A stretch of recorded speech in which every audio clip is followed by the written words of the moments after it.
একসময় প্রাচীন ভারতে শালবনপুর নামে একটি সুন্দর গ্রাম ছিল। শালবনে ঘেরা গ্রামটির এক প্রান্তে ছিল রহস্যময় দিঘি, যার নাম শুনলেই আজও মানুষের গা শিউরে ওঠে। মোহিনী অমাবস্যার রাতে কেউ দিঘির কাছে যেত না, কারণ সবাই জানতো সেদিন যে দিঘির ডাকে সাড়া দেবে, পরদিন ফিরবে শুধু তার নিথর রক্তশূন্য দেহ। ছোট্ট ছেলে সূর্য উঠোনে দৌড়ে খেলে বেড়াচ্ছে। দাঁড়া বাবা দাঁড়া, দৌড়াস না, পড়ে যাবি যে। মা, ও মামা, আমায় আজ লাল দিঘির পাড়ে খেলতে যেতে দেবে গো? আমি শুনেছি জায়গাটা খুব সুন্দর। ছেলের এমন কথা শুনে তার মা রেগে বলে ওঠে, আজ অমাবস্যা, তুই আজকে লাল দিঘির কথা বলছিস? কে কতবার বারণ করেছি যে লাল দিঘির নাম মুখেও আনবি না। ছেলেটি মায়ের কথার উপরে আর কোনো কথা বলে না। সেই সময় পাশের বাড়ির শহর ফেরত ছেলে রমেশ পথ দিয়ে যাওয়ার সময় সেসব কথা শুনে ফেলে। নিজের মনেই সে ভাবতে থাকে যে গ্রামের মানুষের মনে আজও লাল দিঘিকে নিয়ে ঘিরে থাকা ভয় অটুট। কি ব্যাপার বৌদি, বাবুকে বকছো যে? কি হয়েছে? কেমন আছো তোমরা? পেছন থেকে রমেশের গলার আওয়াজ পেয়ে মালতী তাকিয়ে তাকে দেখে খুব খুশি হয়। সে বলে, আরে রমেশ ঠাকুরপো যে, কবে ফিরলে শহর থেকে? শরীর ভালো আছে তো? হ্যাঁ বৌদি, আমার শরীর ভালো আছে। এই তো কাল বিকেলেই ফিরেছি শহর থেকে। বাবুকে কি নিয়ে বকছিলে? আরে আর বলো না, ছেলেটাকে বুঝিয়ে পারি না, আবার লাল দিঘির পাড়ে যাওয়ার বায়না করছে। এত বলেছি যে ওদিকে যেতে নেই। তোমরা এখনো লাল দিঘি নিয়ে সেই কুসংস্কার ভুলতে পারলে না? আমি আজকে নিজে গিয়ে প্রমাণ করে দেবো যে ওসব কিছুই না, সবই তোমাদের মনের ভুল। ও সব কথা বলো না ঠাকুরপো, ওদিকে যেও না, আজ যে অমাবস্যা। মালতীর বারণ শুনে রমেশ কোনো উত্তর না দিয়ে সেখান থেকে চলে যায়। সেদিন রাতে রমেশ লাল দিঘির উদ্দেশ্যে রওনা দেয়। দিন সকালে দিঘির পাড়ে পাওয়া যায় রমেশের নিথর রক্তশূন্য দেহ। রমেশের মা ছেলের মৃতদেহের পাশে বসে অঝরে কাঁদতে থাকে। গ্রাম প্রধান সবাইকে বলে, ভয় পেও না, কিন্তু সাবধান থাকো। নিজের নিরাপত্তার জন্য আমি না বলা পর্যন্ত লাল দিঘির আশেপাশে যেও না কেউ। প্রধানের কথায় সবাই আশ্বস্ত হয়ে ফিরে গেলেও রাহুলের মন মানতে চায় না। সে বাড়িতে ফিরলে তার মা বলে, তুই এত দেরি করে ফিরলি যে, কি হয়েছে বাবা তোর? আমি ঠিক আছি মা, গ্রাম প্রধানের কথা শুনতে গিয়ে দেরি হয়ে গেল। রাহুলের বোন মেঘা ঘরে ভাত রান্না করছিল।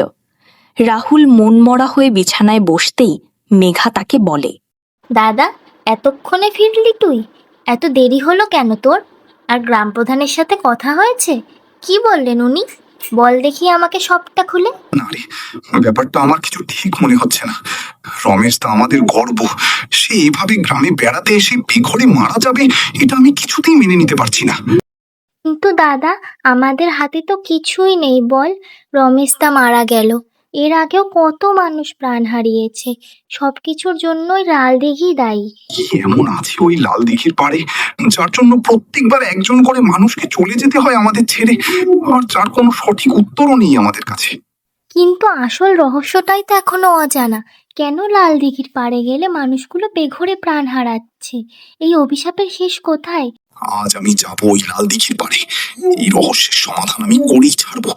বাড়ির কেউ যেন এই কথা জানতে না পারে, এর একটা বিহিত আমাকে করতেই হবে। তুই সাবধানে থাকিস দাদা, খেয়াল রাখিস।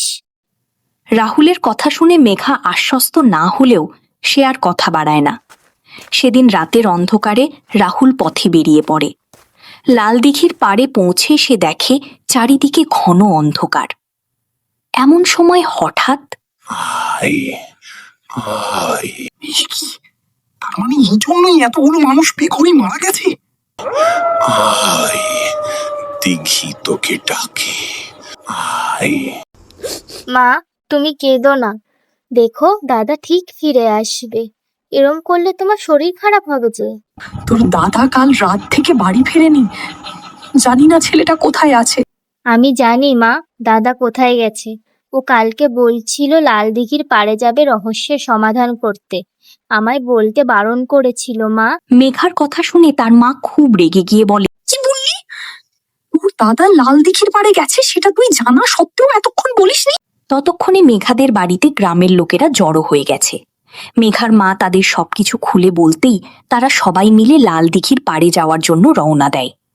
সেখানে পৌঁছে তারা দেখতে পায় যে মাটিতে পড়ে রয়েছে রাহুলের একটি চটি, আর তার পাশে মাটিতে আঁচড় কেটে লেখা রয়েছে একটি মাত্র অক্ষর। তার মা এই দৃশ্য দেখে ভেঙে পড়ে। গ্রামে যে এসব কি শুরু হয়েছে? প্রথমে রমেশ, তারপর রাহুল। তুমি কেঁদো না বৌদি, চলো। নগিনা ঠিকই বলেছে, চলো বৌদি, আমরা নিশ্চয়ই কোনো ব্যবস্থা করবো।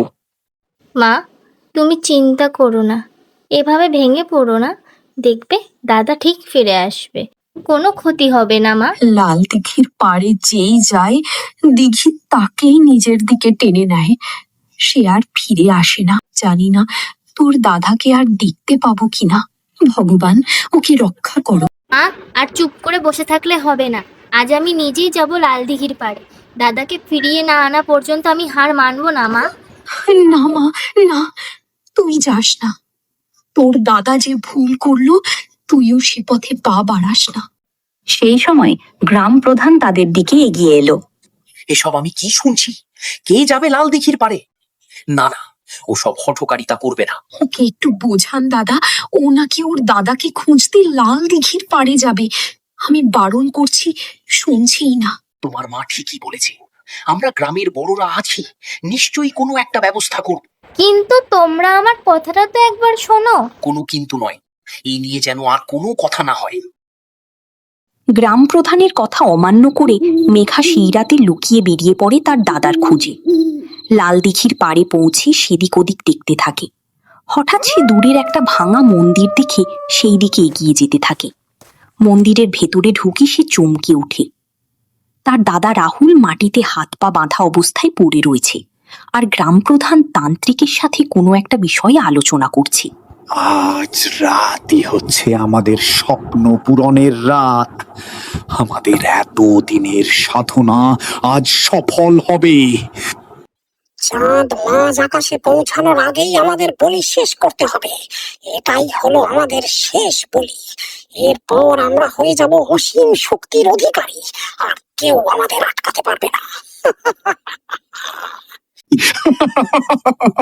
তান গ্রাম প্রধান, তার মানে এতদিন ধরে তুমি তান্ত্রিকের সাথে মিলে এত মানুষের জীবন নিয়ে খেলেছো?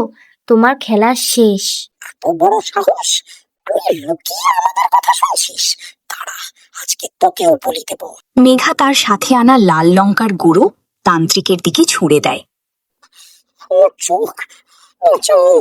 গ্রাম প্রধান এই ঘটনায় খুব রেগে যায়।